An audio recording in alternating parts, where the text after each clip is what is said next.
मां इन Lucy chatting खां वॾो लवाईंदो आहियां। मां इन जो वॾो सतायल आहियां हिकिड़ी लूसी चैटिंग जो, जेका मां कई आहे न। इहा लूसी चैटिंग 5 बजे ताईं उहा मुंहिंजो रब थो ॼाणे, ॿियो मुंहिंजो दिलि थो ॼाणे।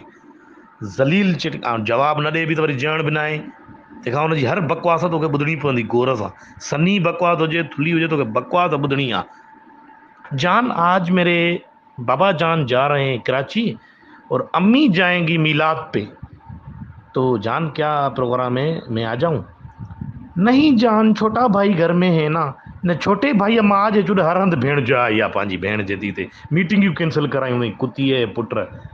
जान, आज मैं रेशम गली जा रही हूँ, तो आप प्लीज़ आ सकते हैं। हाणे उतों मां जी चुड घरां निकिरंदी, रक्शे में वेहंदी, रक्शे वारे खे मैसेज कंदी, जान मैं यहाँ से क्रॉस कर रही हूँ, मैं बेकरी से क्रॉस कर रही हूँ, असां कुते वांगे कढ। जानकाओ जान जी भेण खे जओ, भेणे खे जा, तेल तो सड़े, 150 रुपयो लीटर तेल आहे, मां या पोसड़ा। वरी इन सां ख्वार थियण लाइ अक्सर दोस्त वठी हलंदई पंहिंजो को न को, जेके वठी त वेंदा। उन भेण जे चुड वरी हर 5 मिंटनि में पीउ जी फोन ईंदसि, यार बाबे जी फोन थी अचे, बाबे जी फोन थी अचे। अड़े बाबा तोखे जंदो आहे या तुंहिंजी माउ खे जंदो? भेण जा चुड सब्र त करो ॾे, उहा हिकु हंधि नथी बीहे, हेॾे पिणे जी फोन मथां फोन आहे। एॾियूं चुतूं ज़िंदगियूं आहिनि इहे, दोस्त ईंदी आहे न ते मूंखे वॾी।